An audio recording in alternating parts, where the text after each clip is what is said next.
달라스 신학교의 전 총장이셨던 척수 인돌의 멘토 중에 한 분이었던 레이 스테드맨이라는 목사가 LA에서 목회를 하고 있었습니다. 그 목사님이 어느 날 거리를 지나가다가 괴상한 차림의 한 사람이 목에 광고판을 걸고 자기 앞으로 지나가는 것을 보게 되었습니다. 그 광고판 앞면에 보니까 I'm a slave for Christ. 나는 그리스도의 노예다. 이런 글이 적혀 있었습니다. 스쳐가는 가운데 이 목사님이 이 고백이 저분의 신앙 고백이구나 이렇게 귀하게 여겨 지나가던 후에 다시 몇 걸음을 옮긴 다음에 그 목사님이 뒤를 돌아봤습니다. 그 뒷면에는 Whose slave are you? 당신은 누구의 노예입니까? 이런 글이 적혀 있었습니다. 여러분은 누구의 노예십니까?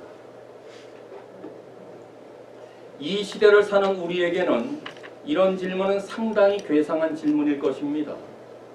하지만 가장 귀한 질문 아닙니까? 자유의 나라에 살고 있기 때문에 우리는 어떤 다른 것에 매여 있지 않다고 생각할 수가 있습니다. 물론 우리들을 외부적인 제도로 구속할 것은 지금 이 땅에 아무것도 없습니다. 그럼에도 우리는 이 땅을 살면서 무언가에 얽매여 살고 있습니다. 외부적인 제도보다 더 무섭게 우리를 올가매고 있는 것은 다름이 아닌 내부적인 욕망입니다. 아마 우리 중에는 일의 노예가 되어서 사는 사람도 있을 것입니다. 어떤 사람은 물질, 소유물, 재물의 노예가 살기도 합니다. 어떤 사람은 일시적인 만족과 쾌락과 탐심과 욕망을 지니며 살고 있고 어떤 자들은 권세욕, 명예욕에 묶여 살고 있을지도 모릅니다. 알든 모르든 인정하든 인정하지 않든 이러한 욕망의 노예가 살고 있음을 우리는 부인할 수가 없을 것입니다. 여러분은 누구의 노예십니까? 오늘의 본문의 내용입니다. 사도 바울은 로마 교회 성도들에게 편지를 쓰면서 예수를 믿기 이전에는 너희가 죄의 노예였지만 지금 예수 그리스도를 믿음으로 의의 노예가 되었다는 사실을 가르치고 있습니다. 의의 종이람은 바로 예수 그리스도를 믿음으로 말미암아 하나님 앞에서 의롭다 하심을 받음으로써 의로운 삶, 즉 성화에 이를 것을 말합니다. 그렇다면 의의 종된 삶이란 무엇을 말할까요? 의의 종은 어떻게 살아야 될까요? 먼저 의의 종은 하나님의 은혜 아래서 살아야 합니다. 늘 신앙의 경주를 달려가면서 꼭 잊지 말아야 될 한 단어는 언제나 뭐예요? 하나님의 은혜입니다. 우리는 하나님의 은혜 아래서 살아야 됩니다. 15절에 그런즉 어찌하리요? 우리가 법 아래 있지 아니하고 은혜 아래 있으니 어찌 우리가 죄를 지으리요? 죄를 지을 수 있겠느냐? 그럴 수 없다. 1절에서 은혜를 더하게 하려고 죄에 거하겠느냐? 그럴 수 없다고 말한 바울은 이제 로마 교회 성도들에게 은혜 있는 자들은 더 이상 죄를 지어서는 아니 된다 단언하고 있습니다. 이렇게 단언하고 있는 이유는 로마 교회 성도들이 이미 14절에서 바울이 너희가 법 아래 있지 아니하고 은혜 아래 있다 이런 말에 대한 논증을 들었습니다. 그래서 그들 중에 일부는 하나님이 우리의 죄를 다 용서해 주셨구나. 하나님께서 우리를 다 구원해 주셨구나. 행위의 구원이 아닌 은혜로 구원을 받았다면 우리 모두가 다 은혜 아래 있기 때문에 내 마음대로 살아도 되는구나. 내가 무엇을 하든지 상관이 없겠구나. 라고 반문하는 자들이 있었기 때문에 이 내용을 다시 시작합니다. 그래서 바울은 은혜 아래 있다고 해서 죄를 지을 수는 없는 것임을 명쾌하게 말하고 있습니다. 은혜 아래 있다는 것이 형벌을 받지 않는다. 죄를 지을 수 있는 면허증이라고 생각해서는 아니 된다는 말씀입니다. 여기서 죄를 지으려라는 말은 그리스도인으로서 죄를 전혀 범하지 않는다. 그런 말이 아닙니다. 또 그리스도인으로서 한 번 죄를 짓게 되면 그때부터는 죄의 노예가 되고 만다. 이런 뜻이 아닙니다. 만일 그리스도인들이 단 한 번의 한 번도 죄를 짓지 않는다고 하면 그런 그리스도인은 아무도 없을 것입니다. 만약에 그런 자가 있다면 죄가 없다고 말한다면 스스로 우리를 속이는 자가 됩니다. 그리스도인이 죄가 없다고 하면 하나님을 거짓말하는 자로 만들게 됩니다. 그리스도인도 실수합니다. 넘어집니다. 죄를 짓습니다. 그럴 때 성경은 무엇을 가르칩니까? 우리의 죄를 자백하면 하나님 우리의 죄를 용서하십니다.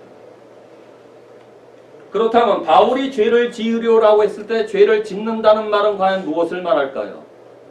은혜 아래 있기 때문에 죄를 지어서는 안 된다라고 했을 때 그 말은 무엇을 말할까요? 이 말은 죄를 습관적으로, 고의적으로, 계획적으로 지으며 회개를 하지도 않고 계속되는 죄악된 삶을 말할 때 쓰는 용어입니다. 우리가 은혜 아래 있다면은 고의적으로, 습관적으로 죄를 지어서는 아니 됩니다. 날마다 반복적인 죄악된 모습을 오늘도, 내일도, 내일 모레도 계속 행해서는 안 된다는 그런 말입니다. 간혹가다 어쩌다 실수해서 죄를 지을 수 있어요. 그걸 말하는 말이 아닙니다. 이미 이전에 짓고 있는 죄를 지금도 짓고 있고 계획적으로, 고의적으로, 습관적으로 버리지 못하고 죄를 지으면서도 회개하지 않는 이런 죄를 지으리요? 그게 더 이상 안 된다 그 말입니다. 은혜 아래 있기 때문에 하나님의 진노가 완전히 제거되었고 은혜 아래 있기 때문에 우리를 마비시키는 죄책이 전부 다 사라져버렸고 은혜 아래 있기 때문에 하나님의 능력이 우리를 죄에서 멀게 하고 우리가 의의 방향으로 향하도록 하신다는 사실을 알아야 된다는 것입니다. 따라서 우리 모두가 하나님의 은혜 아래 있다는 것을 안다면 우리는 더 이상 죄를 지을 수가 없습니다. 그래서 바울은 은혜가 방종을 허락지 아니한다는 점을 노예의 비유를 들어서 16절부터 이렇게 말합니다. 너희 자신을 종으로 내주어 누구에게 순종하든지 그 순종함을 받는 자의 종이 되는 줄을 너희가 알지 못하느냐? 혹은 죄의 종으로 사망에 이르고 혹은 순종의 종으로 의에 이르느니라. 로마서 1장을 시작할 때 종에 대한 이야기를 이미 다 다뤘습니다. 여기서는 길게 다루지 아니하고 바울이 쓰고 있는 종은 우리가 말하는 서번트를 말하지 않습니다. 언제나 슬레이브, 노예를 말합니다. 노예입니다. 종이 아닙니다. 당시에는 노예를 어디서나 볼 수 있었습니다. 또 시장에 가면 노예를 사고 팔았습니다. 노예가 팔려가게 되면 그의 주인이 바뀌게 됩니다. 그리고는 그의 생활이 그 새 주인에 따라 또 바뀌게 됩니다. 자의가 되든 타의가 되든 노예가 된 사람은 좋든 싫든 그 새로운 주인의 명령에 따라 완전히 복종해야 됩니다. 이러한 원리를 바울은 우리의 영적 삶에 그대로 적용하고 있는 것입니다. 다시 말하면 우리가 예수를 믿기 전에는 육체의 욕심을 따라서 우리 자신을 죄에게 순종하여 죄의 노예가 되었습니다.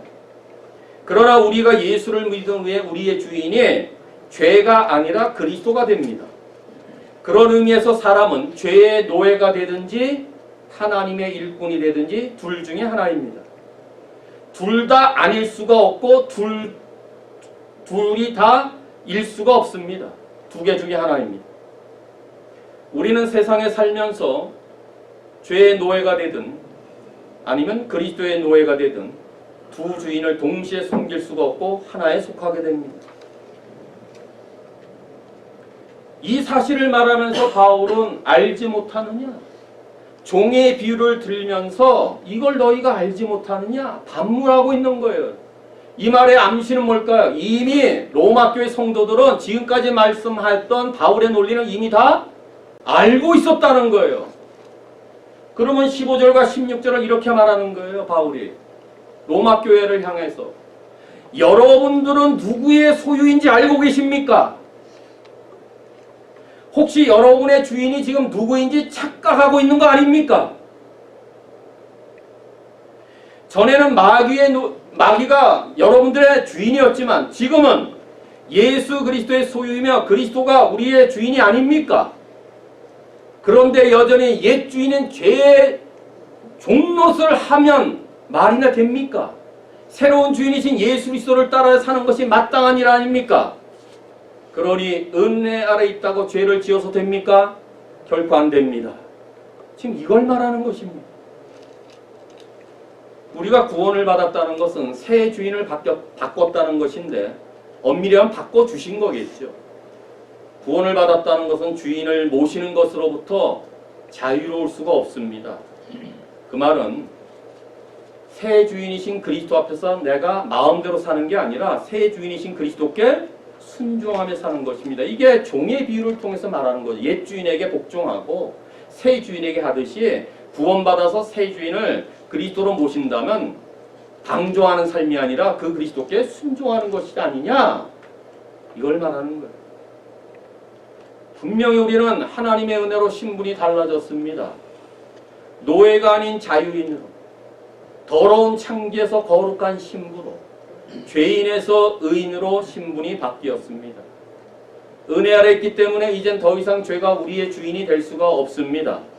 그러니 더 이상 죄의 욕망에 끌려다니는 노예로 살 수가 없습니다. 새로운 신분에 걸맞는 삶을 살아야 합니다. 결국 성도들은 순종의 삶으로 인하여서 의에 이르러야 된다, 그 말입니다.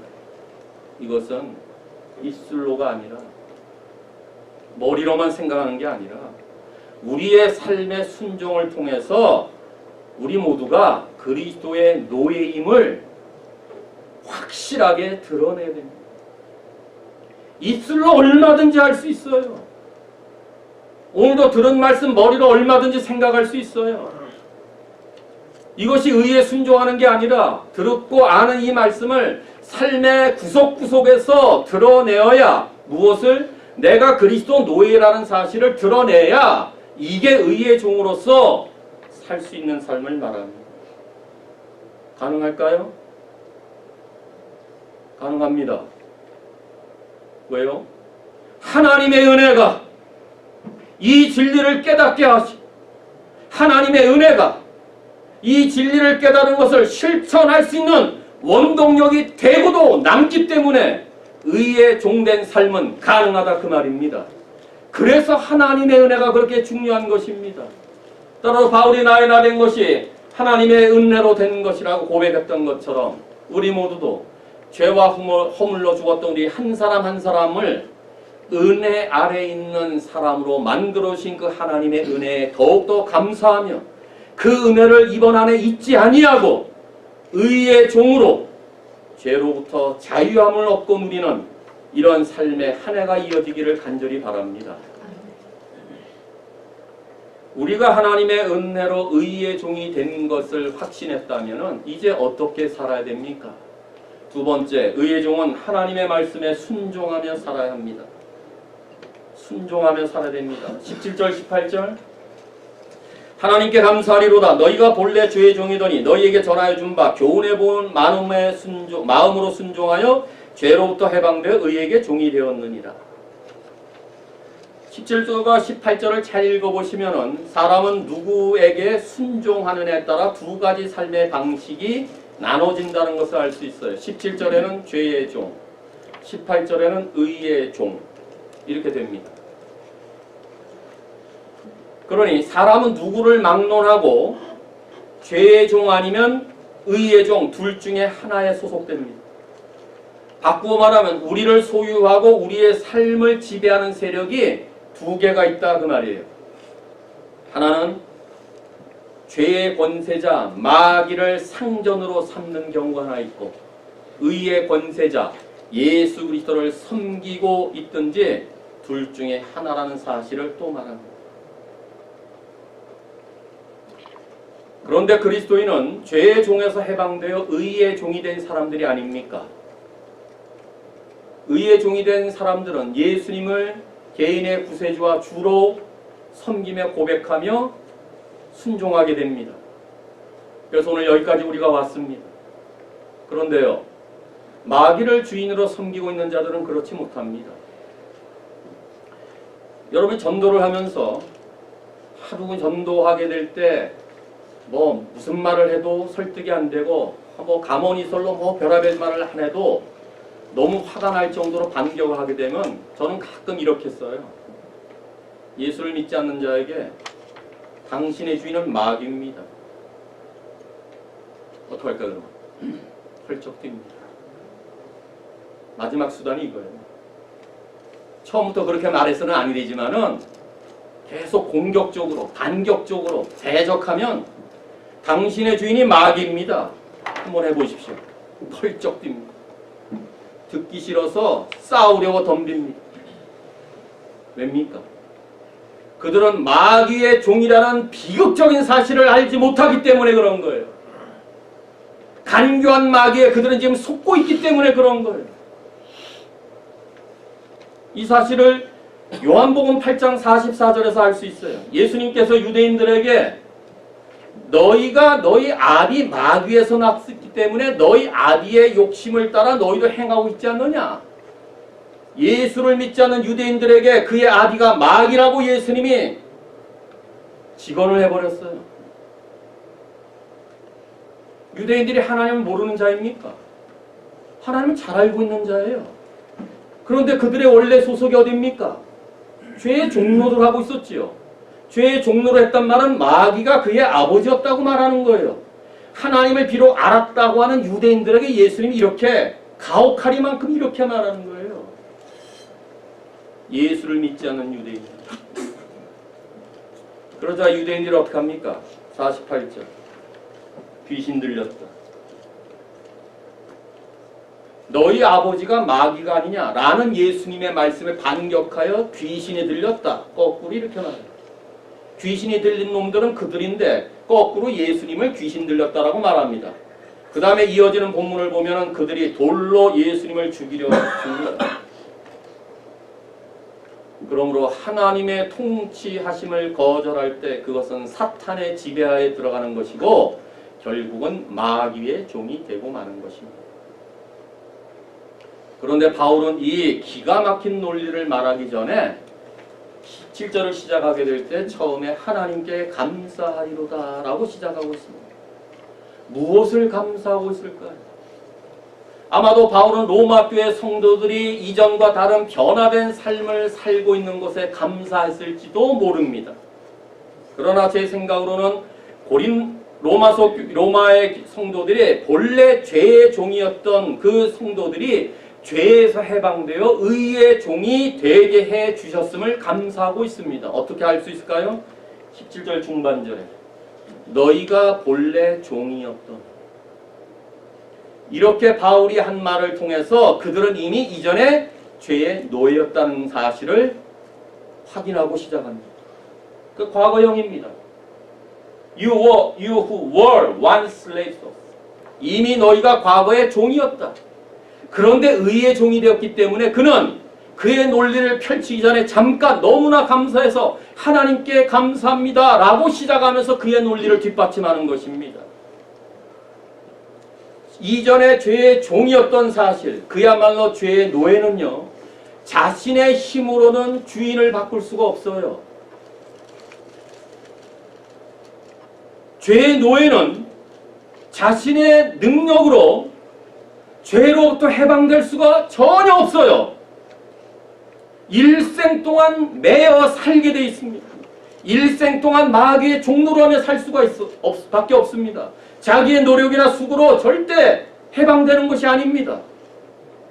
이 사실을 우리는 이스라엘의 출애굽의 구속의 상황을 통해서 확실하게 알 수 있습니다. 하나님께서 모세를 들어서 저들 삶 가운데 구원의 역사를 행하지 아니하셨다면,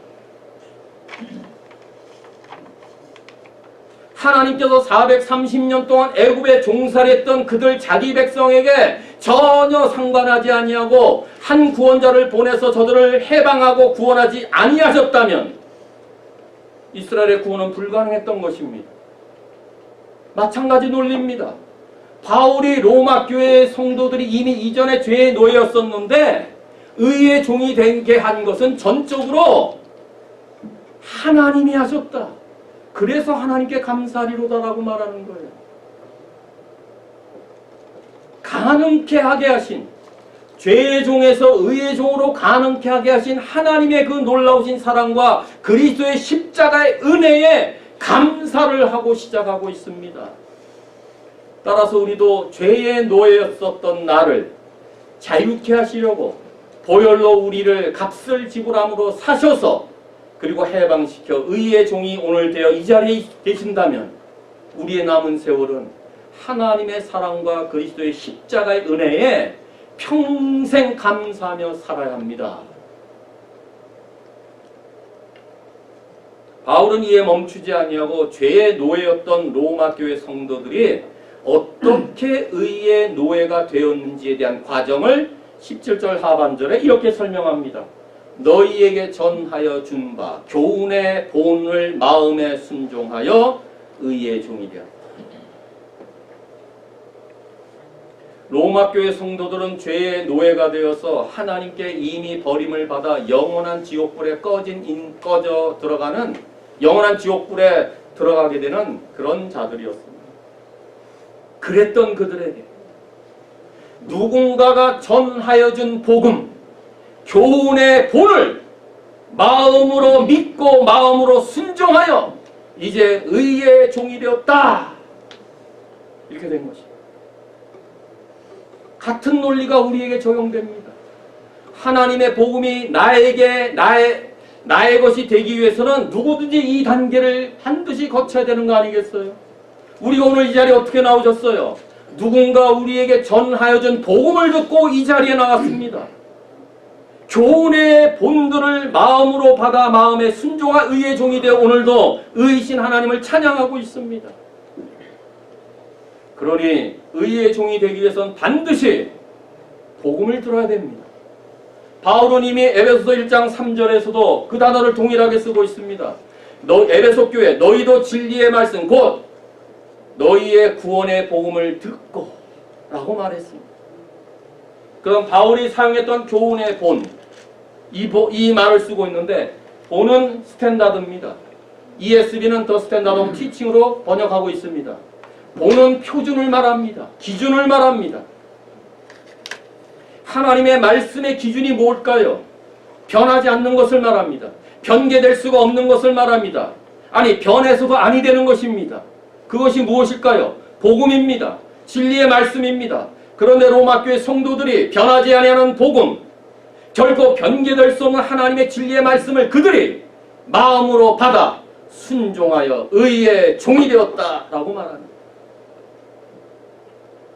하나님의 말씀, 복음은 변하지 않습니다. 변하는 건 우리의 마음이죠. 또 지금도 자꾸 사람들이 복음을 변개하고 있어요. 그래서 자꾸 잘되는 나, 긍정적인 힘, 복 받는 사람 맨날 이런 것만 강조하죠. 그게 복음입니까? 예수를 믿지 않으면 지옥입니다. 이게 복음이에요. 회개하지 아니하면 지옥불에 던져진다. 복음의 첫 말씀은 그거였잖아요. 예수님이 공생애를 시작하게 될 때 첫 메시지가 뭡니까? 회개하라. 천국이 가까이 왔다. 회개가 복음의 메시지에 들어와야 되잖아요. 현대 그리스도인들에게 회개란 말을 지금 듣고 계십니까? 반쪽짜리 복음 때문에 모든 하나님의 교회가 힘을 잃고 있지 않습니까? 그건 지금 우리가 진리를 변개시키고 있는 것입니다. 변하지 아니해야 될 표준을 우리의 잘못된 생각으로, 잘못된 판단으로 자꾸 바꿔버리고 있습니다.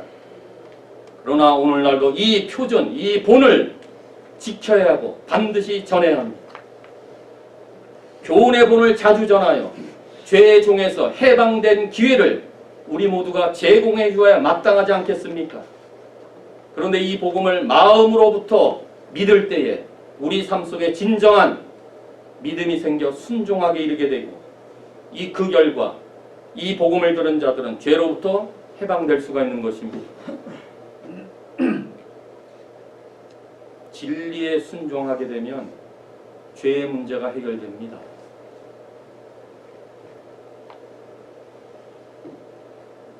우리가 더 이상 죄의 노예가 되고 싶지 않다면요, 이번 한 해 우리의 마음판에 진리의 말씀을 가득 채울 수 있기를 바랍니다. 날마다 하나님의 진리 안에 거할 수 있기를 바랍니다. 이외에는 다른 도리가 없어요. 다른 어떤 문제로 죄 문제를 척결할 수 없어요. 다른 어떤 수단과 방법을 아무리 써도요, 내 안에 있는 죄를 물리칠 수가 없어요. 하나님의 말씀 안에만 거해만 이 문제가 해결돼요. 왜요? 진리가 너희를 자유케 하리라. 주님이 그렇게 말씀하셨어요. 하나님의 말씀만이 우리를 자유케 하십니다. 그런데 문제는 뭘까요? 우리가 순종을 할 때는 그래도 우리의 손으로, 우리의 몸으로, 우리의 물질로 하나님께는 순종을 잘합니다. 문제가 뭘까요? 우리의 마음은 그렇게 하면서 딴 곳에 가 있는 경우가 너무 많다는 것입니다. 그래서 바울은 마음으로 순종합니다. 손이 아니에요. 머리가 아니에요. 입술이 아니에요. 우리는 자꾸 순종하면 더 열심히 봉사하고, 순종하라면 더 많은 것을 드리려고 하고, 순종하라면 더 많은 공부를 하려고 하는데 그거 이제 뭐예요? 마음이 먼저예요. 마음. 그래서 마음으로 순종하는 거예요. 마음으로 순종해야만 우리 마음, 믿음의 고백이 머리로 끝이지 않고 입술로만 멈추지 아니하고 삶의 실천으로 나타나는 것입니다. 마음으로 순종하게 될 때 모든 것이 다 따라오게 됩니다. 그래야 내 생각도 내 몸도 순종하게 되는 것이고, 그래야 내 가진 모든 것이 다 하나님 앞에 바쳐지는 것입니다. 이게 마음으로 순종하여 의의 종이 되는 것입니다. 그러니 이제 남은 날은 의의 종이 되게 하신 하나님의 은혜에 감사하여 진리의 말씀에 끝까지 순종하여 우리의 삶을 통하여 하나님의 의를 드러내는 의의 종이 될 수 있기를 바랍니다.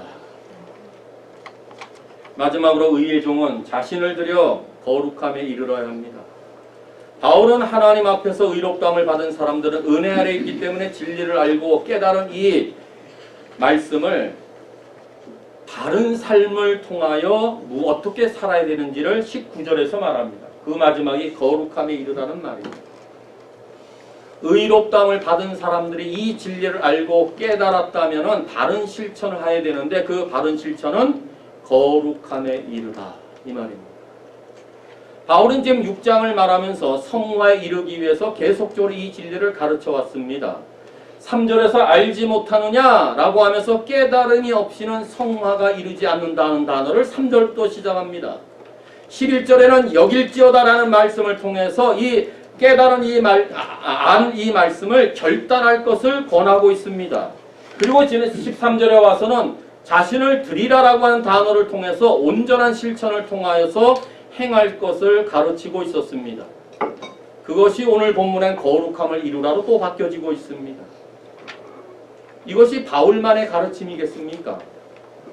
예수님도 동일한 가르침을 하셨습니다. 마태복음 13장 19절에 아무나 천국 말씀을 듣고 깨닫지 못할 때에는 악한 자가 와서 그 마음에 뿌려진 것을 빼앗나니 곧 길가에 뿌려진 자. 말씀을 다 들었어요. 씨 뿌리는 비유 다 들었어요. 4가지 밭이 다 들었다 말입니다. 근데 열매를 맺지 못하는 자들의 약점이 뭘까요? 깨달음이 없었어요.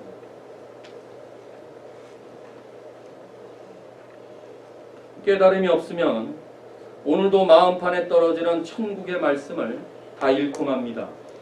이것에 대한 경고예요. 지금 들었지만 깨달음이 없으면은 들으나 마나입니다. 그래서 마태복음 15장에도 무리들을 불러 이르시되 듣고 깨달으라. 듣고 깨달으라. 예수님께서 수없이 하신 말씀이에요. 들음이 없는 곳에는 깨달음이 없습니다. 바꾸어 말하면, 이 말을 뒤집는다면 깨닫기 위해서는 잘 들어야 됩니다. 그런데 듣는 것만은 되지 않습니다. 왜냐하면 하나님의 말씀이 영적인 말씀이기 때문에 우리의 지식과 우리의 노력으로 영의 말씀을 우리가 깨달을 수가 없습니다. 하나님의 성령이 우리와 함께하여 주시고 우리의 그 말씀 속에 가르침의 인도하심이 있어야 가능한 것입니다. 그럼 이러한 삶을 살기 위해서는 어떤 삶을 살아야 됩니까?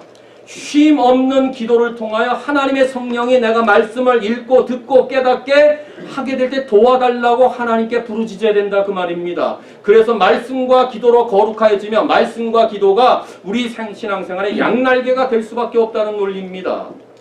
깨달으셨습니까? 깨달은 다음에는 실천해야 됩니다. 사복음서에서 예수님께서 하신 말씀들을 한번 떠올려 보십시오. 염려하지 말라. 두려워하지 말라. 너도 가서 이같이 하라. 자기를 부인하고 자기 십자가를 지고 나를 따르라. 열매를 맺어라. 서로 사랑하라. 이게 다 뭐예요? 전부 실천을 위한 명령입니다. 삶에 그렇게 하도록 말하는 명령문의입니다. 듣고 깨닫는 것으로 멈추는 것이 아니라 주님이 그렇게 말씀하셨다면 바울이 로마서 이렇게 말한다고 우리는 거룩에 이룰 수 있는 삶의 실천을 함께 하셔야 됩니다. 주님의 말씀은 성경에 나와 있는 모든 말씀 관념으로 끝나는 말씀들이 절대 아닙니다. 말씀이 실천으로 삶으로 드러나지 않을 때 그 깨달음은 거짓된 것입니다. 아니 깨달았는데 어떻게 실천이 없어요? 그건 깨닫는 게 아니지요. 바른 깨달음은 반드시 바른 삶의 모습으로 나타나게 되어 있습니다. 바른 깨달음과 바른 실천이 있는 삶은 거룩한 삶으로 완성될 수가 있습니다. 거룩함은 입술에 있는 것이 아니라 삶에 있습니다. 거룩함은 머리에 저장되는 것이 아니라 오늘 예배가 끝나고 나가는 삶의 모든 영역에서 여러분들이 거하는 모든 삶의 영역에 나타나야 되는 것입니다. 그러니 바른 깨달음, 바른 결단, 바른 실천 속에는 반드시 거룩이 있어야 됩니다. 이것이 성화에 이르는 삶입니다. 근데 바울은 로마 교회 성도들에게 거룩함에 이르라고 이렇게 말하면서 너희 육신이 약함으로 내가 사람의 예대로 말하겠다라고 하고 있어요. ESV는 because of your natural limitations. 자연적인 한계 때문에 이런 단어를 택하고 있습니다. 이 말은 뭐냐면은 육신이 연약하다는 말은 로마 교회 성도들이 진리의 깨달음이 미약하기 때문에, 다시 말하면 로마 교회 성도들이 지금 바울이 말하고 있는 진리를 이해하는 영적 이해력이 너무나 부족하기 때문에 바울은 사람의 생활 속에 취했던 너희들이 잘 알고 있는 익숙했던 한 것에 대한 예를 들어 이렇게 말하겠다. 이렇게 말합니다. 그것이 이 말입니다. 그게 뭘까요? 로마 교회 성도들의 영적 이해력을 돕기 위해서 또다시 노예 원리로서 예를 들어 설명합니다. 19절 하반절에 이렇게 돼 있죠. 전에 이렇게 했던 것처럼 이제는 이렇게 이르라. 노예 원리를 똑같이 또 적용하는 거예요. 전에는 너희가 이렇게 했다. 이제는 이렇게 해라. 이걸 로마 교회 성도들이 다 알고 있었죠. 왜? 자기가 살고 있는 시대에 노예 제도가 보편화되었고 아마 로마 교회 성도들 안에도 지금 노예가 있었어요. 그러므로 노예는 전 주인에게 복종하고 충성하다가 주인이 바뀌면은 새 주인에게 충성하고 복종하듯이 이전에는 로마 교회 성도들이 부정과 불법의 종로로 됐었는데 이제는 의에게 종으로 들여 거룩함에 이르라. 이게 노예 비유에서 정확히 그들은 이해했다고 말이에요. 바울은 두 가지의 종노릇을 비교하고 대조하고 있는데 죄의 종은 점점 타락해져 가며 의의 종은 점점 더 진전을 가져오게 됩니다. 그러니까 로마 교회 성도들은 이전에 예수를 믿기 전에는 부정과 불법이라는 주인에게 자신을 드렸기 때문에 그 결과로 부정과 불법의 열매를 계속 맺게 되므로 가면 갈수록 더 악한 삶을 살고 있다. 이걸 말합니다. 그러나 예수를 믿은 이후에는 그들은 더 이상 그 몸의 지체가 죄에게 드릴 수가 없지요. 왜냐하면 그리스도인은 죄에서 해방되었기 때문이고 이미 죄의 종이 아닌 의의 종이 되었기 때문입니다. 그러다 보니까 지속적으로 자기의 지체를 의의 종에게 드리게 되면 가면 갈수록 어떻게 돼요? 거룩하게 이루면서 거룩의 진전을 가져온다는 대조를 이렇게 쓰고 있는 것입니다. 따라서 의의 종됨은 곧 성도의 헌신을 의미합니다. 이 헌신이 지향하는 것은 우리의 마음과 생각과 삶의 거룩함입니다. 그래서 히브리서 12장 4절에 거룩함이 없이 하나님을 볼 수가 없어.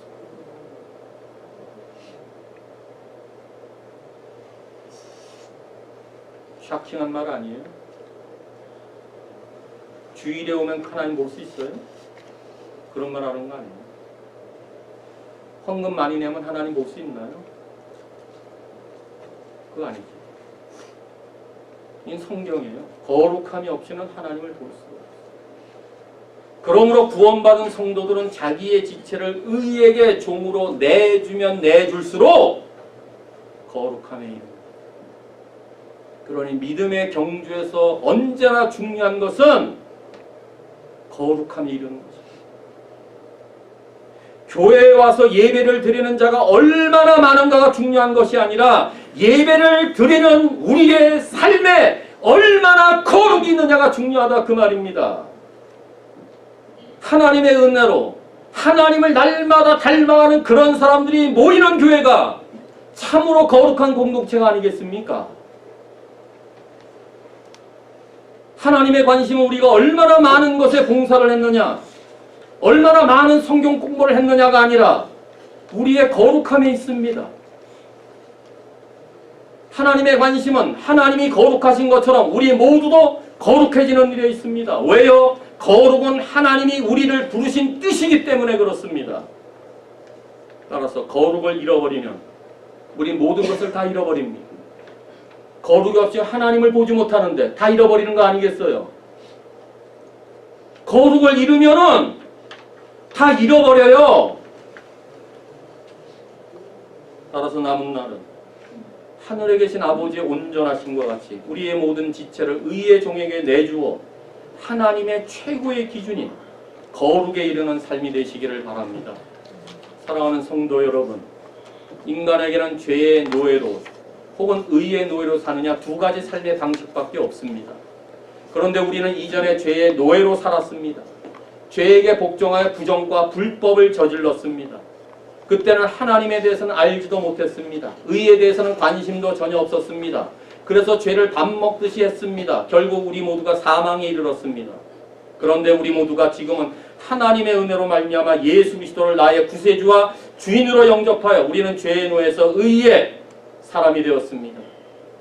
누군가 전하여준 복음을 순종함으로 말미암아 우리 모두가 죄에서 해방되어 의의 종이 되었습니다. 우리의 주인이 죄에서 마귀에서 그리스도로 하나님께로 바뀌었습니다. 따라서 우리가 은혜 받은 자들로서 은혜가 되기 위해서는 날마다 적극적으로 죄와 맞서 싸우는 거룩한 생활을 해야 됩니다. 이제는 더 이상 죄에게 자신을 드릴 자유가 전혀 없으며 온전하신 하나님의 표준을 따라 우리의 지체를 의에게 드리는 자유밖에 없습니다. 그러므로 남은 날 한평생 우리가 그리스도의 노예임을 확신하며 마땅히 우리의 몸의 지체를 의에게 드리며 순종하는 중에 거룩함에 이르는 하나님의 신실한 백성 되시기를 주님의 이름으로 축원합니다.